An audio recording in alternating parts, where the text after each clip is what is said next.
The caption read, "The parasite is finally gone. House smells better already." My brother, Caleb, posted that photo of me carrying my last cardboard box to my rusted sedan just 30 minutes after I drove away.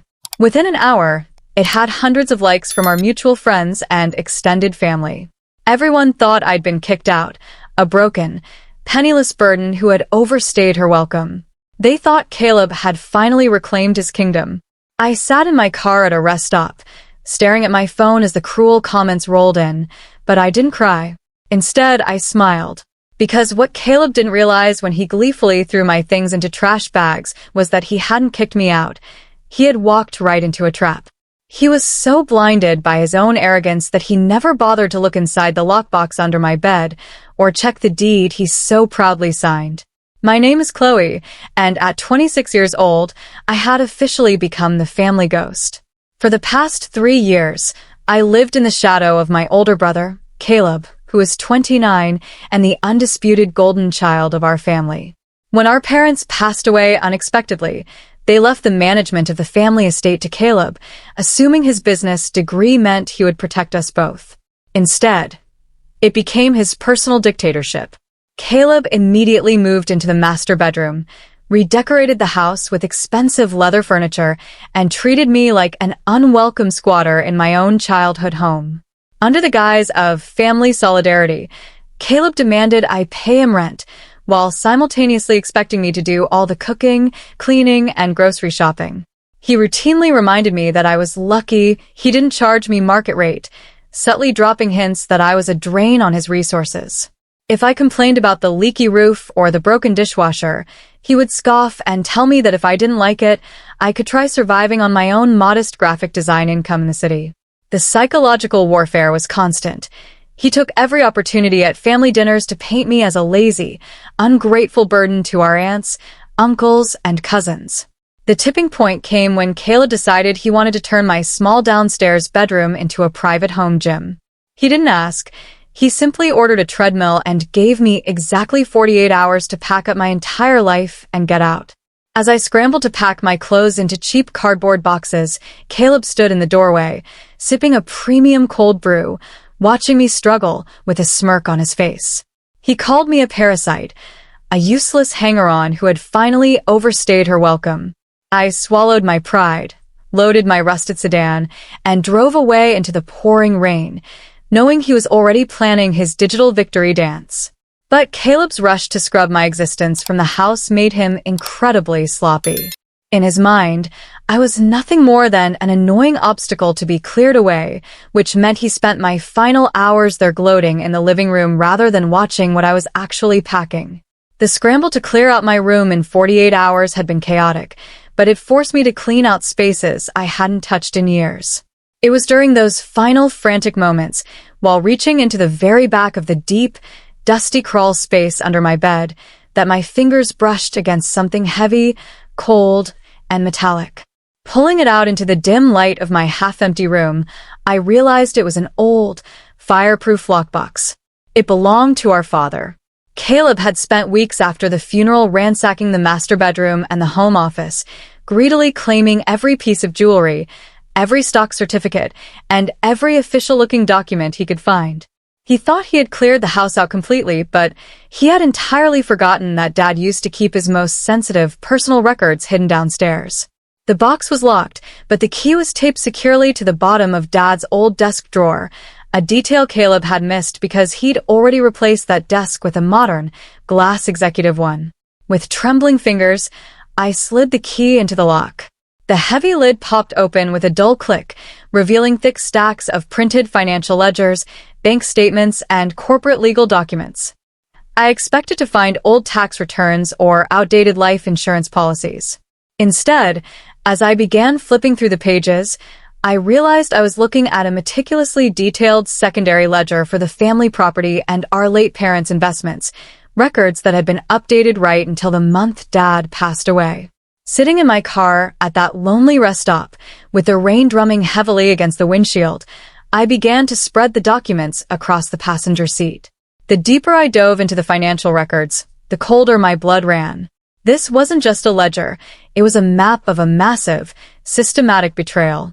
Caleb had spent the last 2 years portraying himself to the family as a brilliant financial savior, but these papers painted an entirely different, terrifying picture. He wasn't saving the estate. He was actively bleeding it dry to fund his luxury lifestyle, draining accounts our parents had set aside for our future. But the real shock came when I reached the bottom of the file jacket. There, stapled to a recent bank notification, was a structural loan agreement for $450,000 taken out against the family home just 8 months ago. My jaw dropped as I stared at the signature line. Right beneath Caleb's messy handwriting was my own name, signed in a perfect, elegant script. It looked exactly like my signature, but I had never seen this document in my life. Caleb had forged my signature to secure a massive loan, using our childhood home as collateral to bail himself out of a disastrous cryptocurrency investment that had completely tanked. By forging my name as a co-signer, Caleb hadn't just stolen from the estate. He had legally tied me to the anchor of his own financial ruin. If the business failed, or if he defaulted on the monthly payments, the bank wouldn't just go after him. They would legally come after me, my modest income, and my savings, ruining my life before it even had a chance to begin. He thought he was incredibly clever, leaving me completely liable while he gleefully kicked me out into the street. A hot wave of anger washed over me, but it was quickly replaced by a sharp, icy clarity.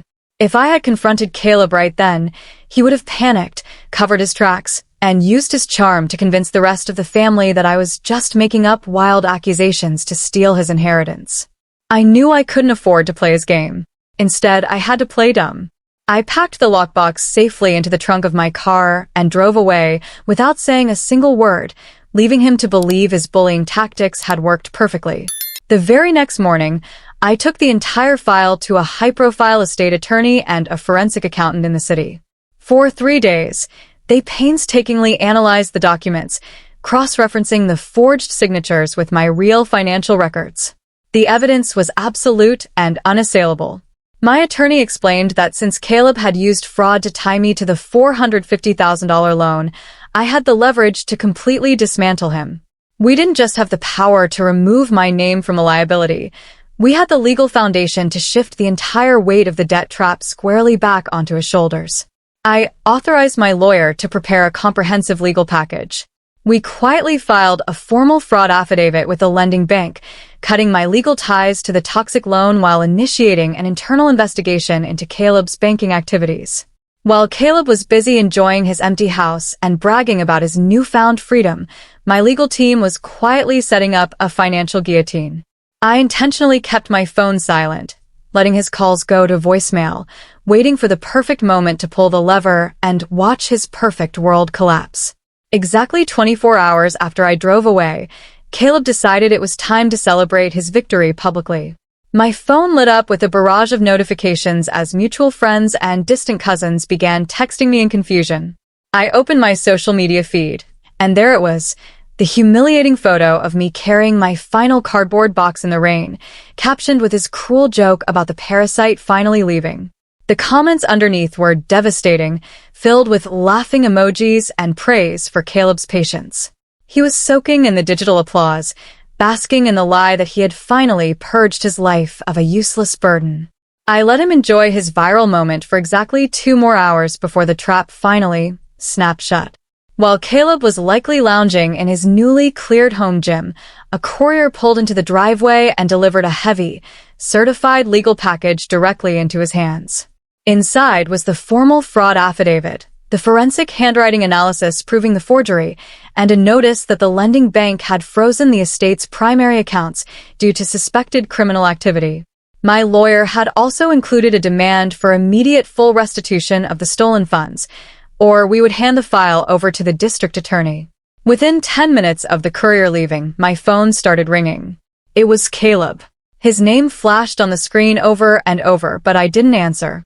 The arrogant golden child who had so proudly posted my humiliation was now staring at the ruins of his own making. He tried texting, his tone shifting wildly from furious threats to desperate pleas for me to call him back. He knew that the moment those documents became public, his reputation, his lifestyle, and his freedom would vanish. 2 days later, Caleb realized I wasn't going to break my silence over the phone, so he resorted to his favorite weapon, family manipulation. He called an emergency meeting at our Aunt Sarah's house, inviting our closest relatives under the guise of addressing Chloe's sudden emotional breakdown. When I walked into the crowded dining room, the atmosphere was thick with judgment. Caleb sat at the head of the table, flanked by our aunts and uncles, looking like a grieving saint. He immediately launched into a speech, telling everyone how heartbroken he was that I was trying to destroy the family legacy with fake legal threats just because I had been asked to move out. I let him dig his own grave for a few minutes, watching him perform for our relatives. Then, without saying a word, I opened my briefcase, took out 10 identical copies of the forensic accountant's report and the bank statements, and slid them across the mahogany table. The room fell perfectly silent as my Uncle Mark picked up a packet and read the details aloud. The color drained from Caleb's face as the reality of his $450,000 fraud, the forged signatures, and the frozen estate accounts were laid bare in front of the very people he had spent years trying to impress. The synthetic sympathy in the room instantly evaporated, replaced by collective horror. Caleb tried to stammer out an excuse, claiming he did it to save the family business, but the numbers didn't lie. The statements clearly showed the money going straight into his personal cryptocurrency wallet and luxury car payments. He wasn't a protector. He was a thief who had used his own sister as a human shield for his financial crimes. The fallout was swift and total. Faced with undeniable proof of grand larceny and forgery, the family completely turned on Caleb. To avoid a public trial and guaranteed prison time, Caleb was forced to sign a strict restructuring agreement. He had to liquidate his luxury car, sell the expensive furniture, and place the childhood home on the market to immediately pay back the bank.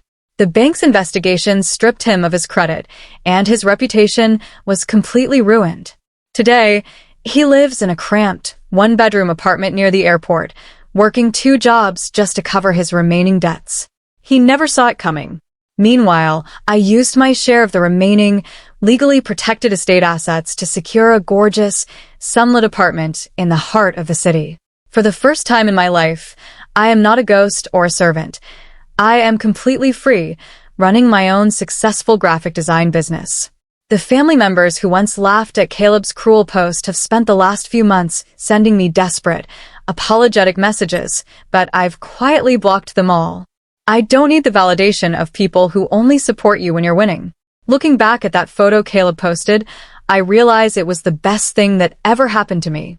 He thought he was showing the world my defeat, but he was actually documenting the exact moment I escaped his shadow. Now, I'm curious about all of you watching. What would you have done if you found that hidden lockbox under your bed?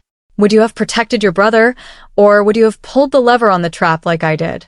Comment your thoughts below, and let me know what city you are watching from.